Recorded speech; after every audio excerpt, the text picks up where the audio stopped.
Hello students, SP academy Rawla के online classes में आपका स्वागत है।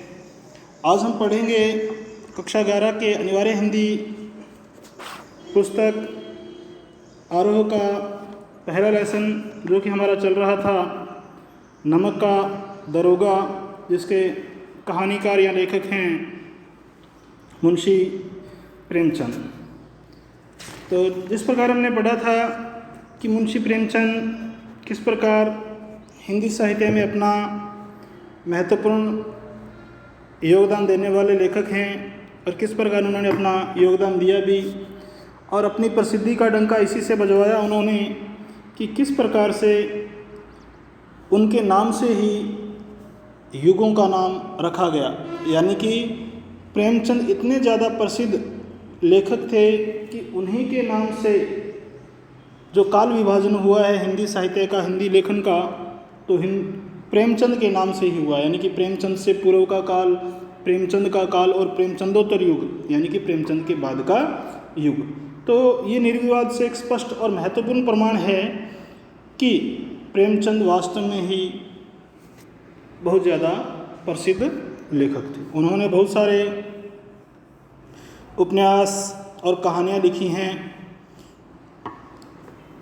और मिश्रित भाषा हिंदी और उर्दू दोनों का ही प्रयोग किया उन्होंने।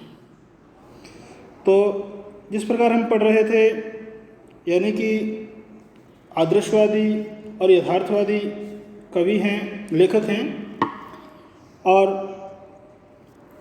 हम पढ़ रहे थे नमक का दरोगा के बारे में, यानी कि इस कहानी में क्या कुछ है। तो पढ़ते हैं। यहाँ दी गई कहानी नमक का दारोगा। दारोगा का मतलब कर्मचारी वगैरह हो सकता है, व्यवसायी भी कह सकते हैं। तो यहाँ दारोगा का मतलब वैसे कर्मचारी होता है। का प्रथम प्रकाशन 1914 ईस्वी। प्रेमचंद की बहुत चर्चित कहानी है, यानी कि बहुत ज़्यादा चर्चा में रहने वाली कहानी है। बहुत सारी भाषाओं में इसका अनुवाद हुआ है और बहुत सारे, यानी कि हिंदी में भी इसको बहुत बार लोगों ने पढ़ा है। जिसे आदर्शोन्मुख यथार्थवाद, आदर्श की ओर उन्मुख करते हुए, आदर्शवाद की ओर करते हुए यथार्थवाद, वास्तविकतावाद के एक मुकम्मल, कंप्लीट, पूर्ण उदाहरण के रूप में देखा जा सकता है। कहानी में आए हुए एक मुहावरे को लें तो यह धन के ऊपर धर्म की जीत की कहानी है। अगर देखा जाए, और इस लेसन में एक मुहावरा भी आया है, अगर इस कहानी में आए हुए उस मुहावरे को हम लें तो मुहावरा क्या है? धन के ऊपर धर्म की जीत। यानी कि कोई गरीब व्यक्ति है, वो दरोगा बनता है, कर्मचारी बनता है, नौकरी करता है, और किस प्रकार उसको रिश्वत देने का प्रयास किया जाता है, और वो गरीब होने के बावजूद भी रातों रात धनवान नहीं बनना चाहता।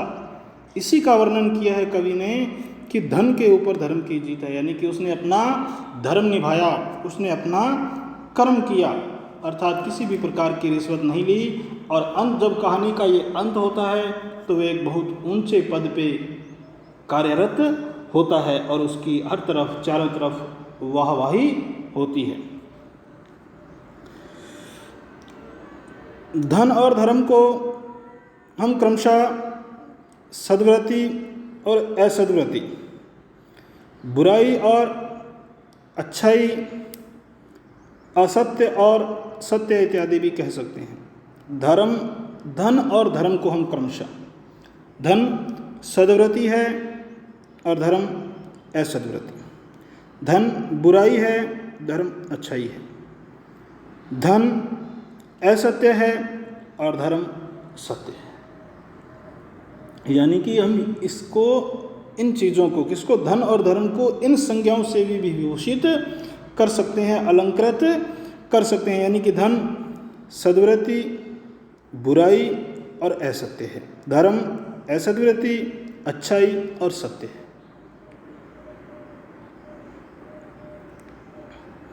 कहानी में इनका प्रतिनिधित्व क्रमशः पंडित अलोपीदीन और मुंशी वंशीधर नामक पात्रों ने किया है। यानी कि इस कहानी में जो मुख्य पात्र हैं, कहानी का प्रतिनिधित्व करने वाले यानी कि मुख्य पात्र हैं पंडित अलोपीदीन और मुंशी वंशीधर नामक पात्रों ने किया है। ईमानदार कर्मयोगी, ईमानदार भी है और कर्म में साधना भी है। कर्मयोगी है यानी कि अपने कर्म करने में रत रहता है, अर्थात अपने कर्म से मतलब है किसी प्रकार का गलत आदत उस व्यक्ति को नहीं है। वो कौन है? पंडित अलोपीदीन। ईमानदार कर्मयोगी मुंशी वंशीधर को खरीदने में असफल रहने के बाद कौन है? ईमानदार और कर्मयोगी कौन है? मुंशी वंशीधर। सॉरी, मैंने ऊपर पंडित अलोपीदीन बोल दिया था। ईमानदार कर्मयोगी मुंशी वंशीधर को खरीदने में असफल रहने के बाद पंडित अलोपीदीन अपने धन की महिमा का उपयोग कर, यानी कि जब पंडित अलोपीदीन मुंशी वंशीधर को खरीदने में असफल रहता है तो वह अपने वैभव यानी कि धन की महिमा का उपयोग करते हुए क्या करता है? उन्हें नौकरी से मुअत्तल करा देते हैं, अर्थात उन्हें नौकरी से निकलवा देते हैं। किसको? मुंशी वंशीधर किसको निकलवा देते हैं? पंडित अलोपीदीन। पंडित अलोपीदीन अपने धन की महिमा का उपयोग कर उन्हें नौकरी से मुअत्तल करा देते हैं। तो ईमानदार और कर्मयोगी मुंशी वंशीधर को खरीदने में जब असफल रहता है कौन? पंडित अलोपीदीन। तो पंडित अलोपीदीन क्या करता है? अपने धन और वैभव के बाद अपनी पहुंच के बल पे क्या करता है? उस ईमानदार और कर्मनिष्ठ दरोगा मुंशी वंशीधर को उसके पद से मुअत्तल करवा देता है, यानी कि नौकरी से निकलवा देता है। लेकिन अंत सत्य के आगे उनका सिर झुक जाता है। लेकिन अंत में सत्य के आगे, सत्य संघर्ष जरूर कर सकता है, सत्य कभी असत्य नहीं हो सकता, उसे इंतज़ार जरूर करना पड़ सकता है, जैसा कि इस कहानी में भी हुआ है। लेकिन अंत सत्य के आगे उनका सिर झुक जाता है। किसका?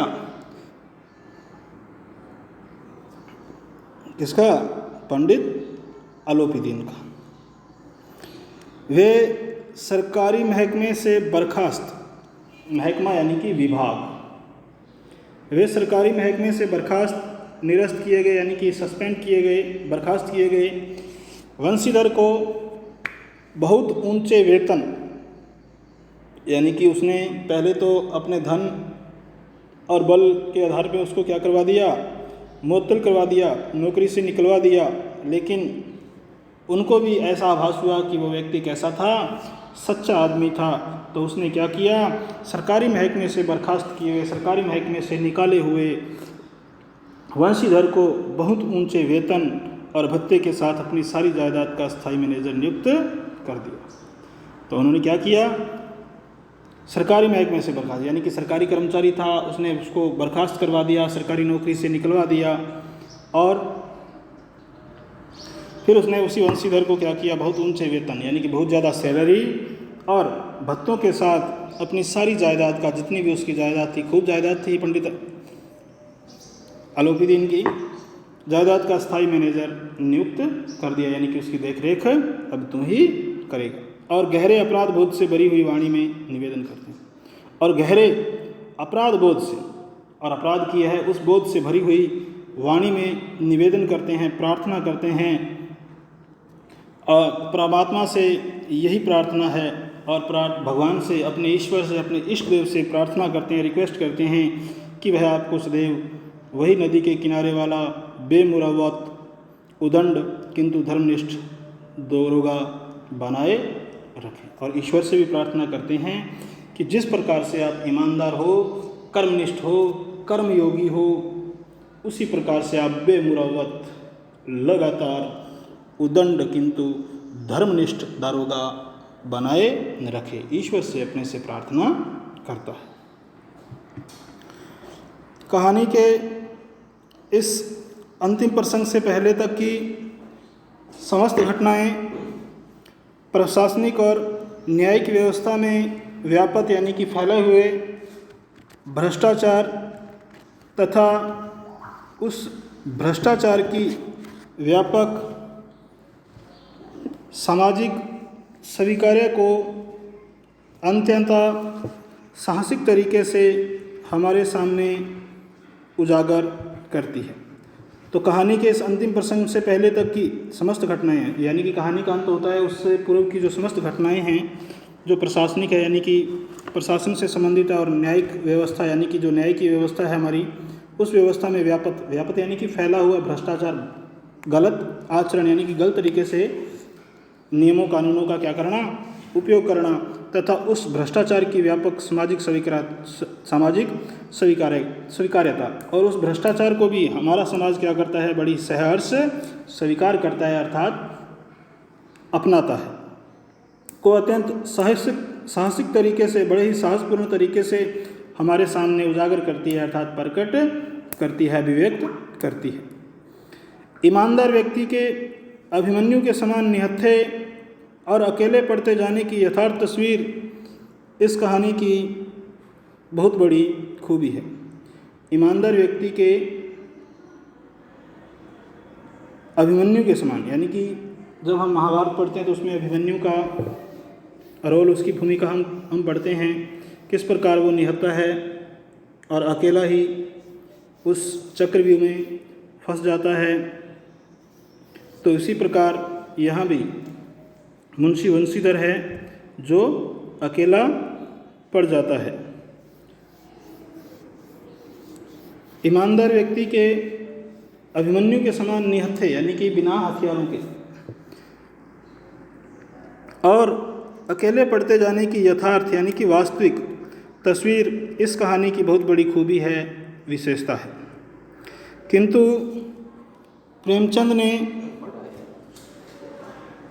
प्रेमचंद इस संदेश पर कहानी को ख़त्म नहीं करना चाहते, क्योंकि उस दौर में या उस समय में, दौर का मतलब समय, उसी समय की बात है, उस ज़माने की बात नहीं, उस दौर में वे मानते थे कि ऐसा यथार्थवाद यानी कि वास्तविकता हमको क्या करती है, निराशावादी बना देता है, यानी कि हमें क्या करता है, निराशों से भर देता है। क्योंकि व्यक्ति सत्य होने के बावजूद भी अगर उसे बुराइयों का सामना करना पड़े, उसे अपमान का सामना करना पड़े, तो यथार्थवाद भी हमको क्या कर देता है, निराशावाद बना देता है। जब अर्थात वास्तविक स्थितियाँ थी वो भी हमें क्या कर देती हैं, निराश कर देती हैं, निराश बना देती हैं, और मानव चरित्र पर से हमारा विश्वास उठ जाता है। यानी कि जिस प्रकार का मानव क्या करता है, आचरण करता है, उस जिस प्रकार का मानव का चरित्र है, और उस आचरण से भी हमारा विश्वास क्या हो जाता है, उठ जाता है। क्योंकि किस प्रकार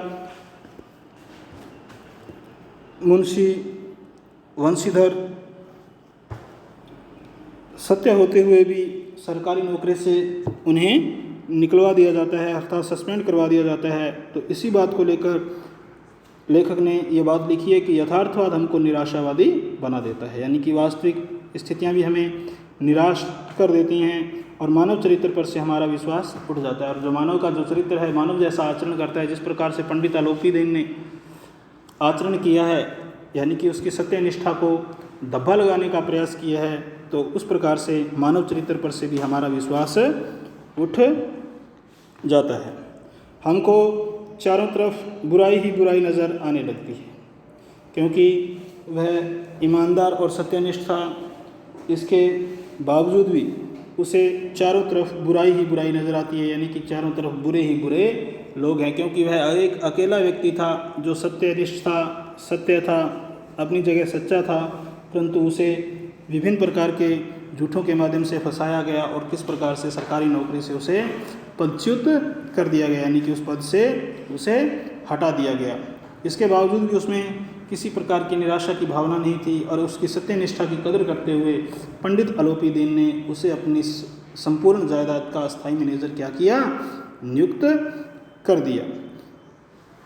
उपन्यास शीर्षक निबंध से इसीलिए कहानी का अंत सत्य की जीत के साथ होता है। जब कहानी का अंत होता है तो उस समय क्या होती है, सत्य की जीत होती है।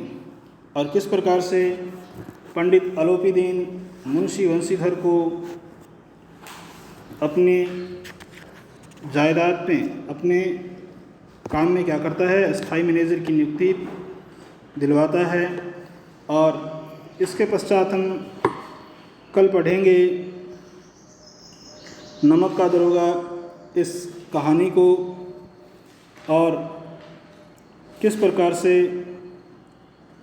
एक ईमानदार व्यक्ति है और किस प्रकार से उसको रिश्वत के लिए प्रेरित किया जाता है, परंतु वह अपने ईमान से कभी भी नहीं डिगता। और किस प्रकार उसे ये भी कहा जाता है कि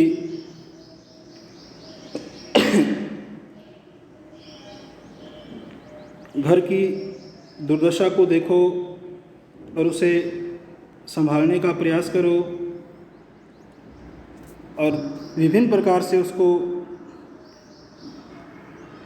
प्रयास किया जाता है कि किसी न किसी प्रकार वो इस काम को छोड़े, अर्थात ईमानदारी को छोड़े और रिश्वत लेकर हमारे काम में सहयोग करे। तो इसको हम पढ़ेंगे कल।